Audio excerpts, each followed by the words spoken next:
Welcome to Berlin, Germany for round 1 of the LEC Spring Split Playoffs. It starts here for our 6 playoff teams, where all eyes are set on taking the first League of Legends European Championship title. Hello everyone, I'm Shoxius, and taking over the show with me today is Folius and Detective the Vedius. Hello there, dear Shoxius. It is a pleasure to be here on this fine day.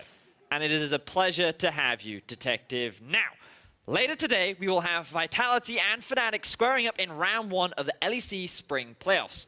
But first, in the last half of the split, we've seen surprising changes in the performances of many of our teams in the LEC. We put our best sleuth on the case, and here to present his findings is Detective the Vedius. Well, naturally you would put a detective to solve these simple mysteries, Shoxius.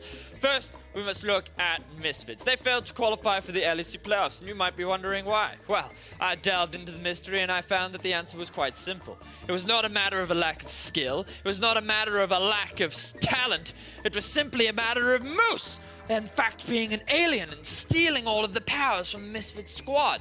I honestly can't believe that no one saw it sooner. Anyway, up next is Fnatic. Isn't it rather odd that in the second half of the split they just started winning? This resurgence just suddenly came out of nowhere. You might be thinking, ooh, they found synergy. They found the teamwork that they needed in order to find success. And that is why you're not a detective. The real answer is Basil Fnatic tea. They put it in their drinks and suddenly they feel revitalized. They feel refreshed. It is exactly what they need to find those wins and find that success. And honestly, it tastes rather lovely. You should give it a try. Anyway, up next we have G2, our final mystery of the day. You may be wondering why they've been floundering in the second half of the split. And the honest answer is, it is not Mickey's wrist issues, it's Medic. The dastardly caster has plagued them with some kind of curse that allows them to not play properly when they're on stage. It's ridiculous, and have you looked at his face? It looks awfully similar to my dear Dr. Medius, who for some reason isn't here. I'm sorry, I can't do this. This just feels entirely foreign and improper. I cannot get through my findings without my dear Dr. Medius.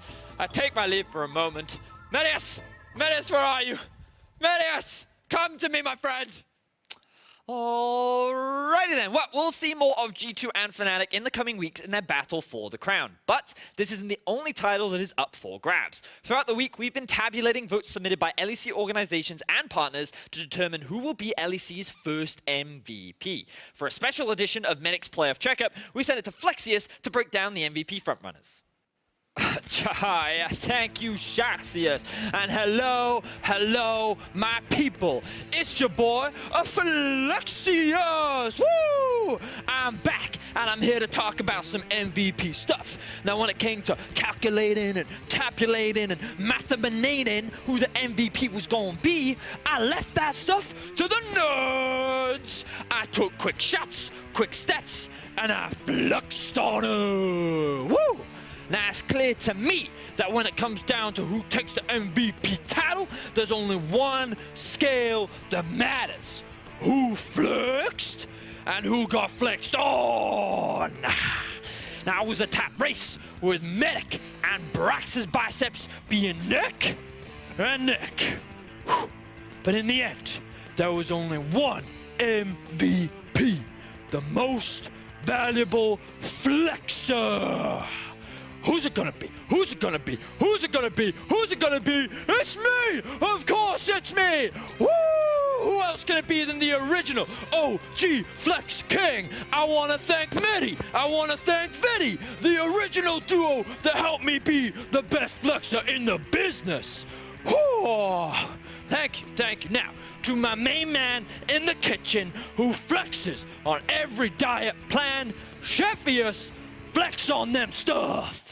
Thank you very much. Yes, we're here in my kitchen, Chef Yes's kitchen, and because we're on a special edition of RDYCHK, we're going to be looking at a special build today. Now, we're going to go into my cooking device here, and we're going to bring out something that I've prepared just for Vedius. As you'll see, this is a Nocturne mid lane build, filled with the build completely. The champion is ready, but it's not quite a perfect meal yet. In order to have the perfect Nocturne mid lane, you need the appropriate dressing. So what we're going to do is we're going to very lightly put the Nocturne mid lane, here we are, grab him nice and soft, put him on, bang, and there you go. The wonderful Nocturne in the mid lane. It's the build, it's the one you need, full of lethality. Get that extra greenery in there, hide in the shrubbery, and you're ready to get a lot of kills. That's going to be it here. Back to you at the analyst zone. Thank you, Sheffius, for that great insight into Nocturne mid. Now, as you can see, my analyst desk has fallen apart just a bit. So while I wrangle my team back together and find another cue card, over on All Esports, you'll have a chance to watch our newest episode of Behind the Streamius. Here's an exclusive sneak peek.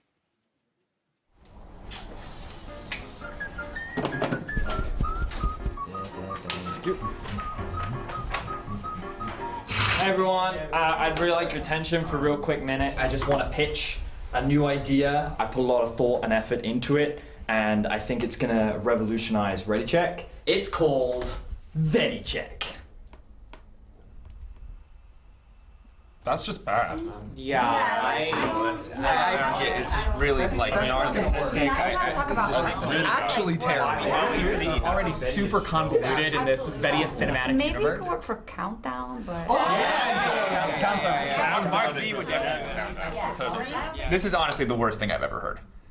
Look, it might be a few days early, but happy April Fools, everybody, body. Anyways, nevertheless, it starts here. The 2019 LEC Spring Playoffs, where the top 6 teams from the regular season compete for the championship. Before we get to the games, we need to remind everybody of how the teams got to playoffs and who did not. It starts with Rogue and XL dropping out of contention earlier than the rest, and then we turn our attention to the super team Misfits. They failed to show a consistent level of play, and their star-studded roster simply wasn't able to adapt to the competition. A similar story, but maybe an even more depressing one, was that of Schalke 04. Our 2018 Summer Split finalists made it all the way to a tiebreaker game for the final spot in the postseason. But unfortunately, they crumbled and ended another split without a playoff berth. The thing is, though, it wasn't all sad stories. World representatives Vitality put together enough wins to show that they are contenders. However, they lacked the consistency to be considered a top 3 team. Vitality step into the playoffs with something to prove to you guys, the fans, as well as to themselves. The former champions G2 Esports made the biggest roster moves of the preseason. They secured Caps in the mid lane, they had Perks role swap to the bot lane, and this powerhouse of European talent locked in the first seed and a guaranteed seat at Rotterdam. But they need to shake off the losses from the second half of the split and return to their earlier form to truly take the title back. As we ramped up the pressure towards playoffs, our second seed from the regular season, Origin, made it clear that their sights are set on winning. Adaptive playstyles, consistent performances, solid teamwork, it is what defines this squad. They will be facing off against G2 Esports next weekend in round 2 of the playoffs, and they are also guaranteed to attend Rotterdam. The Fnatic faithful have been rewarded after it looked like this term was going to crash and burn. Fnatic started the season going 1-5, and just when you thought that they were done, they turned it all around. They're entering the playoffs on an 8-game winning streak. They are the statistical best team in the second half of the split, and they are the back-to-back defending champions. The question on everybody's mind is, can they run the gauntlet and win yet another European Championship? It starts here as Fnatic take on Vitality in the first match of the LEC playoffs. And it's important to remind everybody that the LEC playoff format is different from previous years. Hello, ladies and gentlemen, and welcome to the LEC. Now, we've made a few changes to our format, and it's pretty straightforward. So without further ado, let's take a look. During the regular season, our 10 teams will compete against each other in a double round robin best-of-1 format over 9 weeks. Now it's time for the playoffs. Each match will be played in a best-of-5. To start off, in round 1, teams ranked 3 to 6 will face off, but with a catch. Team number 3 will have a choice of playing team number 5 or team number 6. For this video's sake, let's say they choose team number 5, which means that team number 4 will play against team number 6. In round 2, not only do we get the winners from the previous week fighting it out, but also get to see 2 juggernauts in team number 1 taking on team number 2. Now it's on to round 3, with the winner of the juggernauts moving directly into the finals. On Saturday, April 13th, the loser of match 4 will play the winner of match 3, And on Sunday, we've got the cream of the crop playing against one another for a winner-take-all. We hope you like the new playoffs format. Thanks for watching. Well, that was a good breakdown of the new playoff format. My name is RDYCHK supporter here with Andrew Day, and our special guest for the next 2 days, Martin the Fishio Lunge. The band's back together. I'm actually very, very happy that you both are opening up the playoffs here. I'm happy we have like 10 different kinds of Vetti. I'm not even sure which one it is. It's the OG, my friend. That's the OG one. We one. worked together all of last year. The original Prediction King. That's true. I leave for one split. Twitter wins the prediction game. I don't know what's going on. I'm there. disappointed. Sorry, Yeah, we need you back. You need to take over. Also, I'm just, I can't stand that Shoxy has looked better in that dress. But we're going to move on, and we're going to focus on the playoffs, because as we saw, of course, we have a new format, and every series is a best of 5. Now, G2 and OG, which will make the Fishu very happy, they're both locked in the Rotterdam, because even if you lose that match, which you probably will, you can still end up and be in the final in Rotterdam if you get that rematch. Listen, a week before the regular season ended, I hated this format because I wasn't sure if we were going to get second place and guarantee that winner's match where we can again get 2 chances to go into the final. Now I absolutely love the format. But it is actually very exciting. I love the fact that we get that first test with G2. Maybe they get a game, who knows? Maybe. And then we can take them on in the final again. Yeah, so we start with the round 1 today. That will be Fnatic versus Vitality, and then SK versus Splice tomorrow. But also important to note is that in Rotterdam, now we know already that G2 and OG are going to be there. On Saturday, we'll have the semifinal, and on Sunday, we'll have the final. And if you want tickets, you can get them at eu.lolesports.com/Rotterdam. Now, the teams are, of course, fighting for the first ever LEC title, and we wanted to discuss which were the teams that looked the strongest going into the playoffs. And I do want to start with the reigning champions, because I feel like sometimes during the split, because they started so awfully, I forgot that they were the reigning champions. But that's not the case. They are here to defend their title, Fnatic, and after a horrible start, they completely turned it around. What happened? They certainly have. One of the biggest things was that they shaped up their early game. We saw Broxah having a much effective time in terms of setting up advantages for his team at the start of the game, along with just individuals performing better. Reckless and Hylissang seem to have a lot more trust within each other, and Bwipo, he's a little bit more consistent in the top side of the map, and Nemesis finding his form. So I feel like that the whole team had a lot more faith in each other. They found a way in order to play the game that worked for everyone, and because of the individual talent they have, they're finding a lot of success. Yeah, I think the fact that they realized you don't have to play all kinds of crazy stuff. If you're a Fnatic to win games, you can actually keep it really, really simple and focus on either your super strong bot lane with Reckless and Hylissang, or actually Bwipo being very strong on certain carries in the top lane. Once they figured out, let's pick for early game, let's keep it simple with our drafts. Nemesis is not Caps. He doesn't need to play like Caps. He doesn't need to be the crazy guy who can win you the game alone. You can actually play more as a team. They started looking a lot better. And I'm pretty sad that right behind me, it actually started that week 6. With OG? Where they completely destroyed us after winning the bot lane very, very hard. And that kind of started the entire snowball for Basically, Fnatic. you guys are to thank for the fact that Fnatic is on a roll. I guess we can take credit for that. Yeah, great stuff. Now, another team we got to talk about is G2 Esports. Now, we know they've struggled in the last couple of weeks, but we also know that that was because Mickey X wasn't feeling too well. Now, I do want to put your attention on these stats. The fact that in the last weeks, Fnatic has been better in the early game, and not a lot. No, a lot. That's what I meant, actually. But much better than G2 in the early game, to the point that they would probably crush them if they met now. But the big question is, what G2 are we going to see? Well, I mean, we look back at the last time they played, and that's exactly what happened, Shox. The early game was just entirely Fnatic favored. And I think G2 had a lot of strengths for the majority of the split, in the sense of they had flex picks across the board. They could guarantee strong matchups literally whenever and wherever they wanted. And individually, they just couldn't be competed with. But one of the big things is, as the split progressed, I think teams got better, drafts improved, the number of flex picks got limited, and there was, of course, the issue with Mickey in the bot lane. Yeah, and that's kind of the scary thing now, because it feels a little bit like a trap with this whole G2 now weaker in the second half. Because again, they were very vocal about not practicing as much. Obviously, Mickey having to step back, Promiscu coming in.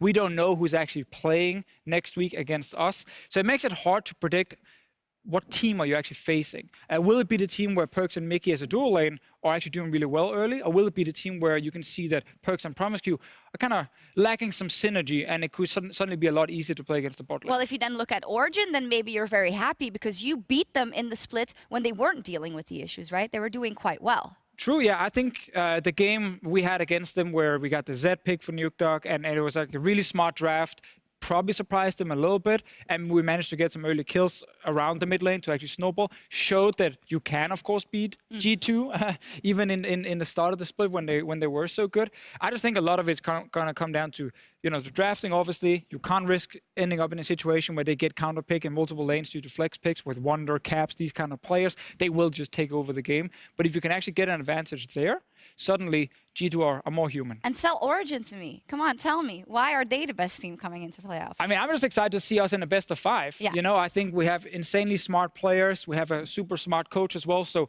in between games, I think there can be a lot of really good adaptations. If we lose a game or if something goes wrong in a game, even if we manage to win it, we can then adjust and fix that for the next game. I think it's going to be a big strength.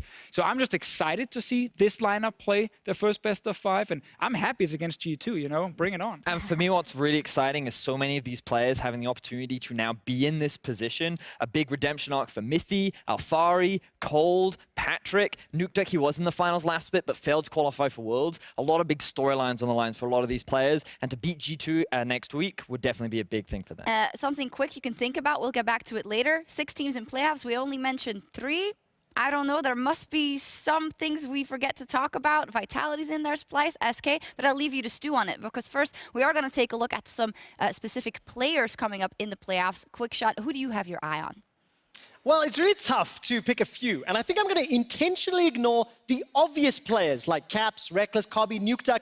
Everybody's already watching these guys, so I would like to shine a light on a few others. 3 in particular, starting with the All-Pro first team top laner, Cabochard. This man has been destroying a top lane all split long, with top-tier carry performances like this Olaf taking on Rogue. Cabochard has gone toe-to-toe with some of the best players in the league, and he will need to deliver if he wants to help Vitality overcome Fnatic today. Now, tomorrow, the up-and-coming jungle superstar Selfmade. He's playing for SK Gaming and his first ever LEC playoffs. SK Gaming simply are not a winning team if Selfmade is not participating in the action. 81% kill participation at 15 minutes, the leader in the league. He is the most important single player that determines if a team will win or will lose, and he'll be the guy that I'm watching tomorrow up against Splice. Finally, the analyst has talked about a little bit, Mickey. He is widely regarded as the best support player in all of Europe. He earned more than double the points of the second All-Pro support, Hillisang, and he is also nursing an injury. Mickey was subbed out of G2's Week 9 roster to rest, to recuperate, and he needs to come back in form if he wants to help Perks and G2 win the trophy that they lost to Fnatic. Remember that G2 esports take on Origin next weekend in the second round of playoffs. I can't wait to see all the teams leave everything out on the RDYCHK. Yeah, I agree, of course, and that's why actually I asked the question before we went over to Quick Shot. It's so easy to talk about Fnatic, defending champions, G2 who crushed it, Origin because they have the Fischio, but there's 3 other teams in those playoffs. Are we forgetting to talk about that, or do you realistically think it is a 3-horse race? So I think that when it comes to battling for the title, to me it feels very much like a 3-horse race. I think something that Deficio and I were talking a lot about earlier on before the show was that individually, I think a lot of the teams can't actually stack up to some of the top teams that we currently have, but also just in their teamwork, either a single member is shining that's helping carry them through, and that means that there's big weaknesses in the 5-man unit that can often be exploited. Yeah, well, when you say dark horse, I think about Vitality more often than not, and Fnatic is up versus Vitality here in our very first match in best of 5, and this is what makes it so interesting. 2 very good stories. Fnatic, we've seen them lifting the trophy twice last year. Today or this year, it was more up and down, but they can be proud of what they achieved, and they will not want to lose that throne. I mean, I think last year, every single European fan would always talk about Fnatic. You know, they win both splits, they competed at MSI,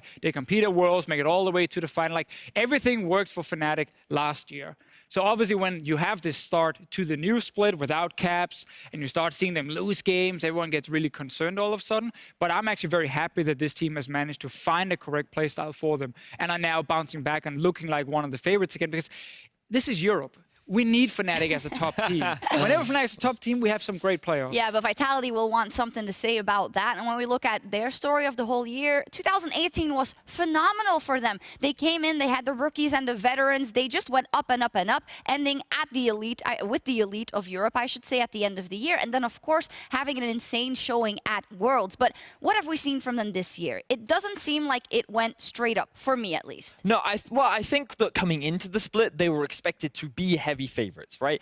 They only changed a single member in Mowgli. Many consider that to be an upgrade. Former Freak of Freaks member, while they did qualify for Worlds, didn't have the best success, but still optimistic around their chances. And even Yamato was coming into the split saying, there's no reason why we shouldn't achieve more than what we did last year. It should be finals, guaranteed. And they started off the split very strong, but as the split progressed and the meta kind of shifted, it felt like Vitality started to struggle. I also think there's more teams this split with better rosters, like stacked rosters where individually Vitality not getting the upper hand like they did maybe last year against a lot of the teams in Europe. So you're no longer winning games based on individual skill or just like pure aggression where you surprise people. Teams now know how you play and they can match your different players in all the different lanes. So Vitality kind of need to find something new that they can actually hold on to and use to win games against at least the best teams. Would you say, do you think or do you suspect that that quality they had last year to sometimes beat the best in the world, like at Worlds, is that still there? And could that come out these playoffs?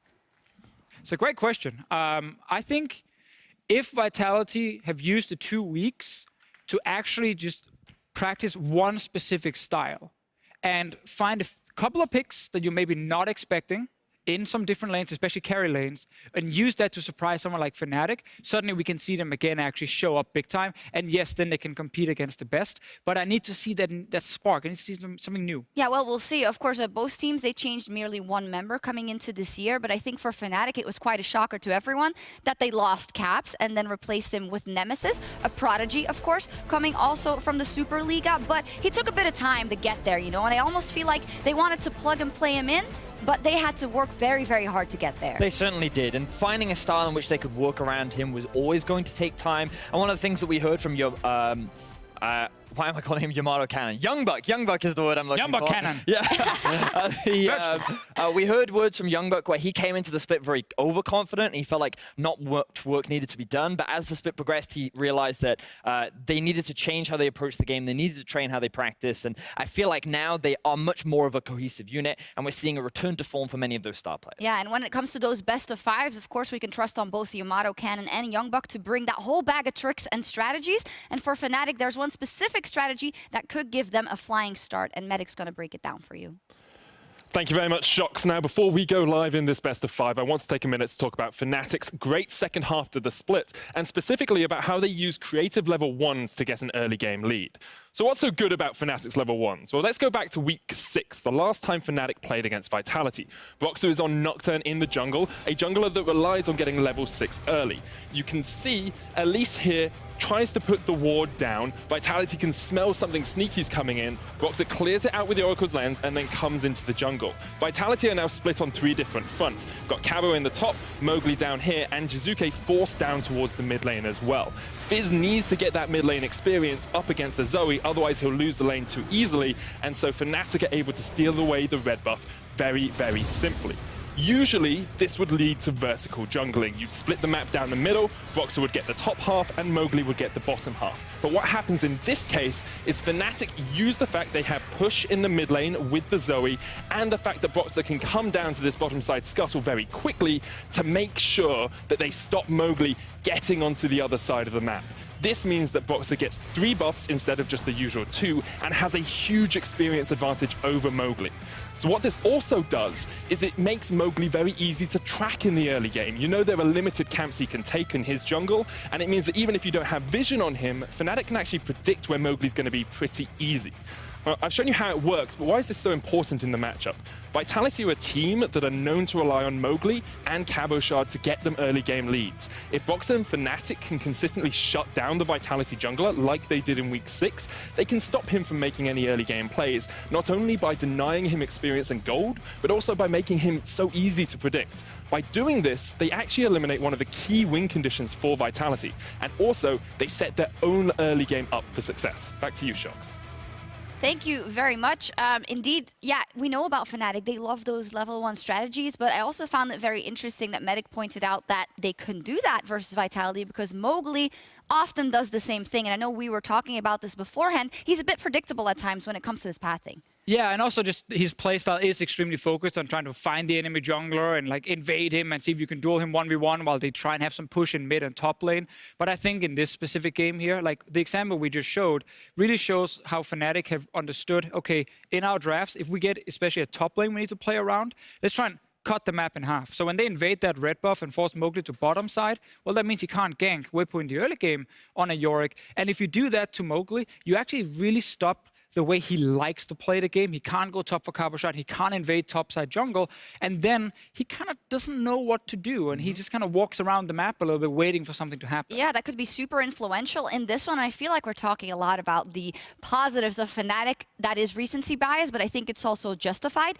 because they went on that winning streak. But I do want to put the attention on Vitality again because we know they can do better than what we've seen from them in the second half. And I think we're always being lured into this fact that they're the underdogs when their ceiling is so incredibly high. What are kind of the things that they could pack out with coming into these playoffs? Well, I think expectations are coming into this week that they will look to play around the top side of the map. I feel like Cabochard has been the best performing player on this roster. It feels like that this is the lane that Mowgli is used to playing around. And I just feel like that for Vitality, one of the best ways in which they can gain advantages and have reliably done so is to just set up the all-pro top laner from this split for success. Yeah, and I think it starts in the draft. First of all, Cabochard plays so many different things. He was the guy who introduced Lucian top lane back in the day. Like, he's not afraid of pulling out these crazy counter picks. And if you're actually drafting for him with some flex picks where you might move it to jungle if it's a bad matchup for him, or you take it top to surprise someone like Whippo, who likes to overextend, who likes to play aggressive, you are suddenly finding an easy lane to gank. But I also think,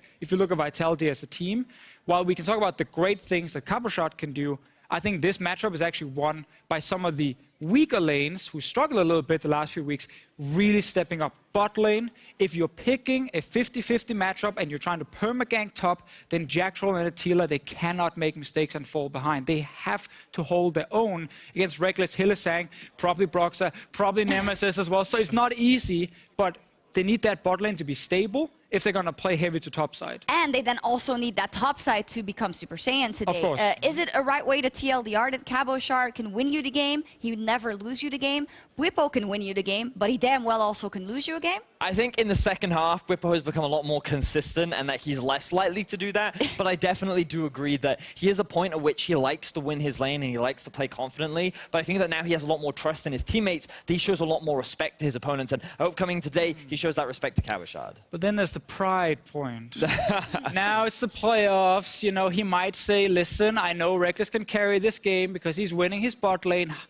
But Cabochard was voted the best top laner in Europe. For a reason. Let's see if we can beat him 1v1. Yeah, and you know what? I'm going to give you guys at home also the choice because one of these top laners will be featured in our POV stream on twitch.tv/riotgames2. And you guys can choose which one. Spam in chat, Cabochard or Whippo. And then that's the person we will look at the POV stream for this entire best of 5. And now, le moment suprême, the predictions. Let's take a look. Let's see if we're surprised at all.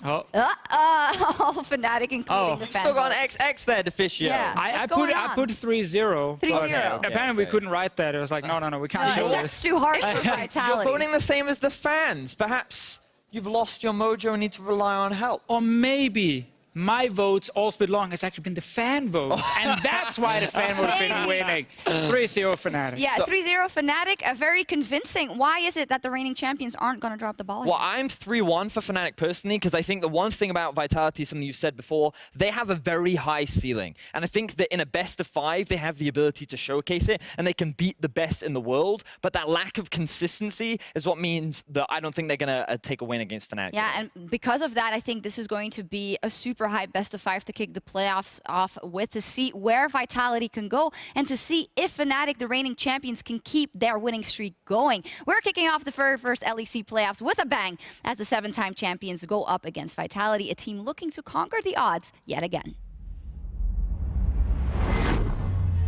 I lived more in these 3 years than I lived in my entire life. My family, well, never agreed to anything like this. I just left my house to chase my dream. Probably the hardest decision in my life.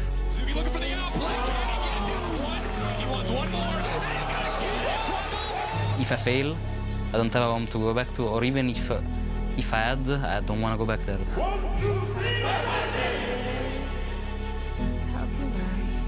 My parents always had this idea on their minds. I want my son to be an engineer, I want my son to be a doctor. I basically ignoring every single one and did what I did best. Everybody turned their back on me, even my family. From there on, I just kept grinding and grinding against all odds. Here we are.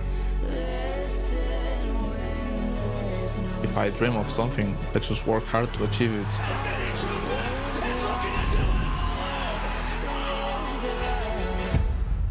If that fails, then I don't have anything else. Joey came up to me and he told me, as his hand is broken, he can't play. You're playing semi-finals and finals. Felt like that opportunity was not something I worked for. So the way I got rid of that feeling was just by being cocky. I think I'm good enough at the game, and I'm going to play my game, and I'm going to show everyone that I am good enough. By LEC, the damage hasn't come out yet. Edwards in man knockup, Fnatic! My time in Elements was the worst period of my career, and I was really lucky to get a second chance in Fnatic again. Only Reckless remains. So Fnatic will take this win and deny playoffs from Elements and Reckless. 2015 was like a restart for me in my career because I didn't really have this safety anymore. I actually needed to step up and show that I was where I deserved to be. If I actually managed to win against the team that went to World Finals, which is no match for the other teams. Oh my! Just deliver it to him! Almost takes on upset. Attila does it. Picks up the kill. Can Reckless do enough? No, a great quality duet and stuff. Just to get lands in on 3 again, and they're just going to turn it around. The jump onto the back line, Fnatic get cleaned off the face of Summoners ripped by Vitality. 2019, it started off pretty grim. We all had high expectations. We ended up losing, got smashed by G2, lost LEC again. Even if you only change one player, it's still a huge deal, and we didn't really, at least in my eyes, take it as one. The biggest thing that changed is trust. And then once the trust came, we became teammates. Reckless uses the tower, perks the first of all. Nemesis gets it. Oh, Caps caught out. Hello, Caps. The confidence to make that kind of a play. Oh, Reckless dodged the petrifying gaze for perks. G2 are looking for the win. Can they pull it off? Oh, the Nexus. No way. No way. There's no flipping way you can do that to them. Either we're here to win the whole thing, or we're not here at all. When I saw that Fnatic picked us, they really didn't learn anything from World Finals. They just wanted to experience it again. They play through top lane, and if the enemy top laner is good enough not to break, then Vitality can't win the game. If we manage to take them out in the first round, we're just going through everything else. Our entire lives are a story of the odds being against us. And we conquer those odds.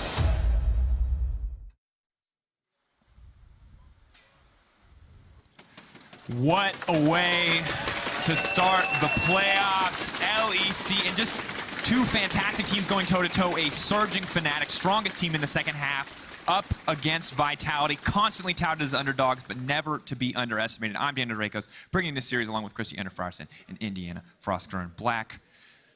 I mean, I know you're really right. You're both trying to stay really composed, but we are obviously jumping up and down a lot during that trailer. We're trying to be cool with it right now, but it's exciting. It's hype. I mean, just listening to that, right? Watching the journeys that these players went through to get here from 2018 to 2019 and the regular season, both of these teams here have something to prove and want to move on. And it's about grudge match, you know, the fact that Fnatic snap-grabbed Vitality before Schalke and SK was even over. Like, this is who we want to defeat. This is going to be easy. We talked to Whippo all day on EU40. The confidence is so high for Fnatic here. And of course, speaking of Whippo, as we enter Champion Select, you guys did vote for Whippo to be featured in our POV stream. You can check that out over at twitch.tv/RiotGames2. And in Game 2, we'll have one of the mid laners, and you guys are going to get a chance to vote